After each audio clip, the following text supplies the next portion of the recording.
श्री राम जय राम जय राम जय श्री राम जय राम जय श्री राम जय श्री राम जय श्री राम जय राम जय श्री राम जय राम जय श्री राम जय राम जय श्री राम। श्री अध्यात्म रामायण बालकांड पंचम सर्ग, जिसमें आज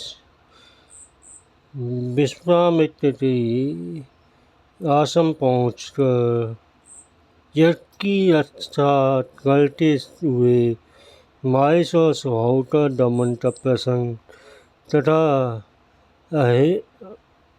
जनकपुर जाते हुए गौतम ऋषि के आश्रम पहुँचता है। अहिल्या देवी के उद्धार की कथा सुनाई जाएगी। मंगल भवने मंगल हरि रवौ सुदशरथ अजय बिहारी। जय राम जय श्री राम जय राम जय श्री राम जय श्री राम।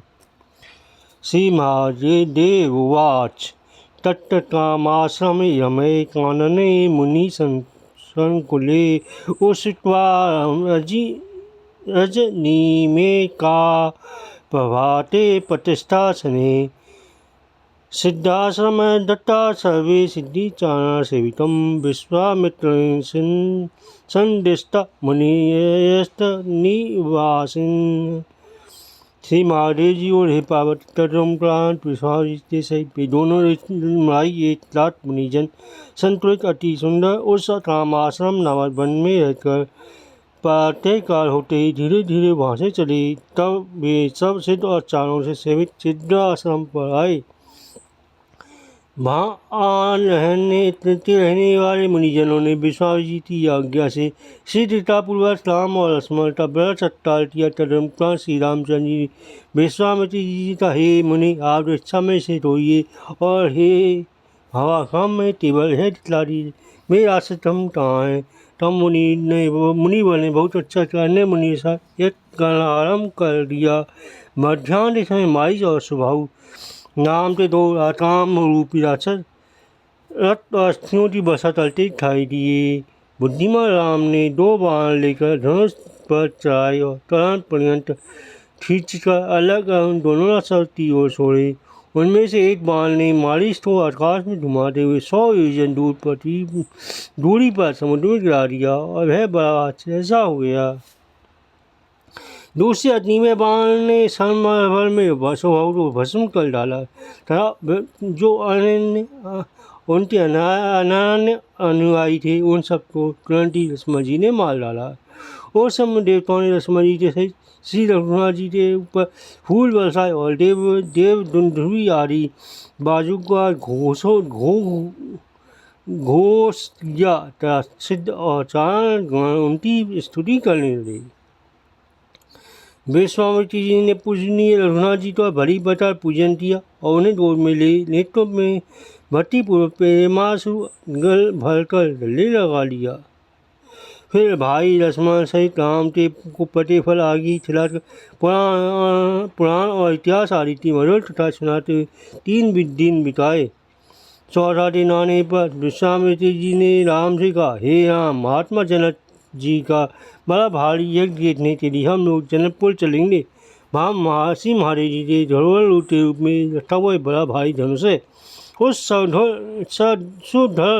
धनुष तो तुम देखो तथा महाराज जनक तुम्हारा भारी बता सत्कार करेंगे। विश्वामित्र जी इस तरह पर कहा कर मुनियों राम लक्ष्मण तो साथ लेकर गंगा गौतम मुनि थे उस पवित्र आश्रम पे आए जो दिव्य पवित्र फलों वाले वर्षों से ढका हुआ था और जहाँ अहिल्या तप कर रही थी।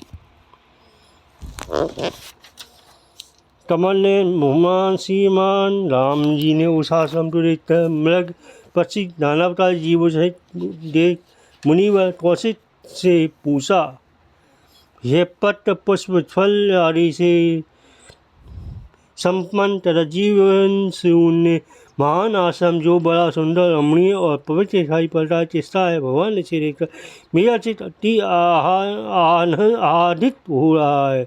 आप इसका सब रहिए।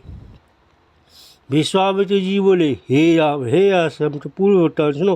पहले इस आश्रम में जड़ प्रसिद्ध धार्मिक श्रेष्ठ मुनिवर गौतम जी तपस्या द्वारा श्री हरि की आराधना करते हुए रहते थे।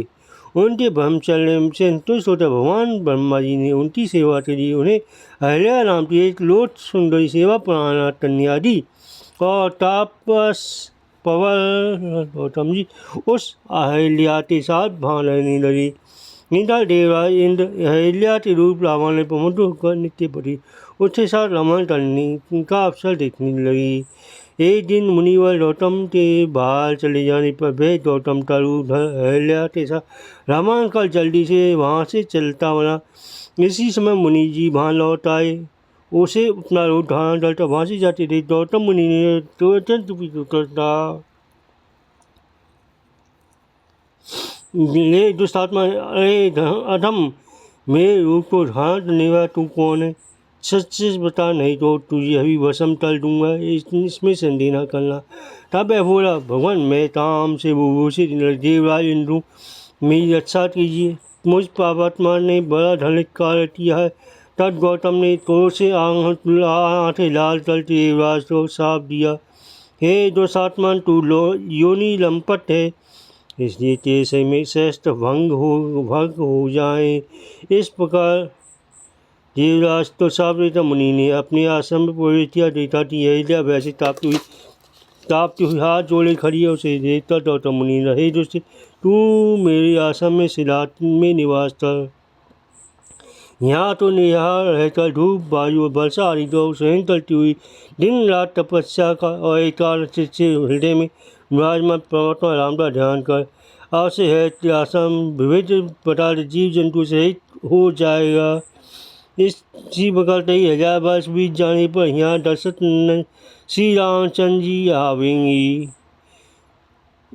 श्री रामचंद्र जी भाई लक्ष्मण के साथ आएंगे। जिस समय वे तेरी आश्रयभूत शिला पर अपने दोनों चरण रखेंगे, उसी समय तू पाप से मुक्त हो जाएगी।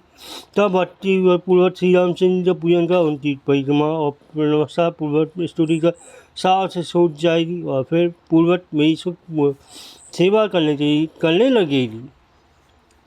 ऐसा कहकर महर्षि गौतम पर्वत श्रेष्ठ हिमालय पर चली गई। हे अरुश्रेष्ठ, उसी दिन से है अहिल्या वायु वत्सल रहती हुई कठोर तपस्या में स्थित हो अपने आठ चरण लचते स्पर्शी कामना से आज तक प्राणियों से अलचित रहकर अपने शुभ आश्रम में रहती। हे राम, अब तुम ब्रह्मा जी की पुत्री गौतम पत्नी अहिल्या का उद्धार करो। मुनिवर विश्वामित्र जी ने ऐसा कहा। तब लक्ष्मण जी का हाथ पकड़ा होने तब से स्थित अहिल्या को उठाया। तब श्री रामचंद्र जी ने अपने चरण उस शिला को स्पर्श कर तपस्वी अहिल्या को देखा। उन्हें देखता रहा। भगवान राम ने मैं राम हूँ ऐसा कहकर प्रणाम किया। तब अहिल्या ने रेशमी पीताम्बर धारण किए श्री रघुनाथ जी को देखा। उनकी चारों भुजाओं में संचित हृदय परम शोभित थे। कंधे पर धनुष विराजमान थे। हाथ में श्री लक्ष्मण जी थे, साथ में श्री लक्ष्मण जी थे। उनका मुक्त मुस्कान युक्त नेक कमल दल के समान वक्षस्थल श्री वत्स से सुशोभित था। अपने नील मणि दशरथ श्याम ग्रह से वे दसों दिशाओं को प्रकाशित कर रहे थे। रमानाथ श्री रामचंद्र को देखकर अहिल्या के नेत्र हर्ष से खिल गए और उन्हें विनिवर गौतम की बात को स्मरण हो आया। तब उन्होंने साक्षात श्री नारायण उस आनंदिता ने अर्थ आदि से उनका विधि पूर्वक पूजन किया। नेत्रों में आनंद आंसुभर साक्षात दंडवत प्रणाम किया। फिर खड़ी होकर वह कमल ने भगवान राम से तो देखकर सर्वांग से पुलकित हो दद्दत वाणी से उनकी स्तुति करने लगी। अहिल्या बोली,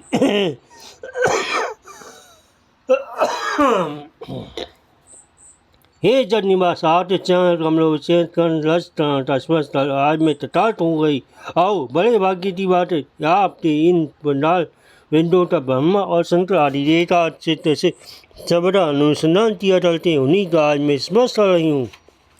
हे राम, आपकी लीलाएं बड़ी विचित्र हैं। आपके मानस भाव से सपू जगत मोहित हो रहा है और आप पूर्ण आनंद में अति मायावी हैं। थोड़ी चलना हीन होता भी आप निरंतर चलते रहते हैं। जिनके चरण कमल के पराग से पवित्र हुई गंगा जी विश्व और ब्रह्मा आदि जद्दी स्रोतों को पवित्र करती है। आज साक्षात वे ही मेरे नित्य के विषय हो रहे हैं। मैं अपने पूर्णतः में इस प्रकार वर्णन करूँ, जिन्होंने परम सुंदर मानव देह से मर्त्य लोक में अवतार लिया है। मैं उन धनुषधारी कमल दल लोगों से भगवान राम को सर्वदा भजती हूँ और किसी को भी नहीं भजना चाहती। जिनके चरण कमलों की श्रुतियाँ भी ढूंढती रहती हैं, जिनकी नाभि से उत्पन्न हुई कमल से ब्रह्मा जी बततु हैं, कला जिनके नाम अमृत के भगवान शंकर लसित हैं, उन श्री रामचंद्र जी का मैं हृदय में हृनिश ध्यान डालती हूँ। जिनके अवतार चैत्रोटी कर नारद आदि देव ऋषिगण ब्रह्मा मारे वारी देवेश्वर गण का आनंद आसुर, जिनके तुच्छ मंडल भीगे हुए हैं, वे सरस्वती जी भी ब्रह्मलोक में निरंतर गान किया चलती हैं। उन प्रभु मैं शरण लेती हूँ। उन्हीं पुण्य पुराण परमात्मा राम ने संसार पर अनुग्रह करने के लिए ये स्वयं प्रकाश अनंत शक्ति आदि गाना होते हुए जन मोहन माया में रूप धारण किया है, जो अकेले संसार स्थिति और नाश के लिए अपनी माया के गुणों का आश्रय कर ब्रह्मा विष्णु महादेव नामक 3 रूप धारण किया करते हैं।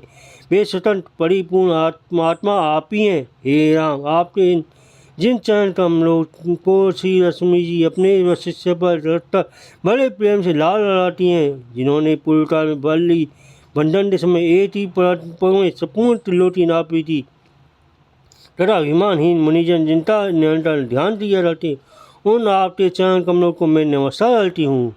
हे प्रभु, आप ही जगत के आदिकारण, आप ही जगत स्वरूप, आप ही उसके आशय हैं। तथापि आप समस्त प्राणियों से पृथक हैं और दिखती हैं, पर ब्रह्म रूप से प्रकाशमान। हे राम, आप ओमकार के वाच्य हैं और आप ही वाणी के ऊषा परम पुरुष। हे प्रभु, वाच्य शब्द अर्थ भेद से आप ही संपूर्ण जगत रूप हैं। हे राम, आप अकेले ही बहु रूपमयी माया के आशय से कारण कर्तव्य फल और साधन के भेद से अनेक रूपों में भासमान हो रहे हैं।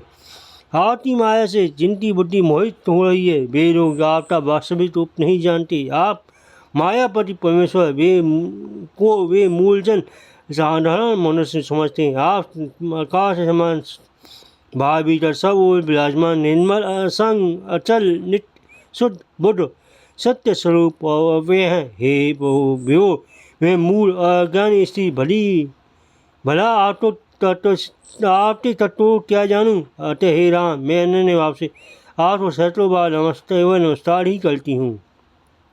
हे देव, मैं जहाँ कहीं भी रहूँ वहीं सर्वदा आपके चरण कमल में मेरी अशक्तिपूर्ण भक्ति बनी रहे। हे पुरुषोत्तम, आपको नमस्कार। हे भट्टवत्सल, आपको नमस्कार। हे श्री केश, आपको नमस्कार। हे नारायण, आपको बारंबार नमस्कार। हे जो संसार से भय को दूर करने वाले करोड़ों सूर्य के समान प्रकाशमान है, कल कमलों में धनुष और बाण धारण किए हैं, श्याम मेघ के समान आभा वाले हैं, सुवर्ण के समान पीत वस्त्र धारण किए हैं, रतन जड़ित कुंडलों से सुशोभित हैं, था जिनके कमल दल के समान अति सुंदर विशाल नेत्र हैं। भाई लक्ष्मण से उन श्री रघुनाथ जी की मैं स्तुति करती हूँ। इस प्रकार सम्मुख खड़े हुए शासक परम पुरुष श्री रघुनाथ जी की स्तुति परिक्रमा और वंदना कर उनकी आज्ञा ले वे सीधी अपनी पति के पास चली गईं। जो पुरुष अहिल्या के किए हुए इस स्तोत्र को भक्तिपूर्वक पढ़ता है, मैं समझ पापों से मुक्त हो पर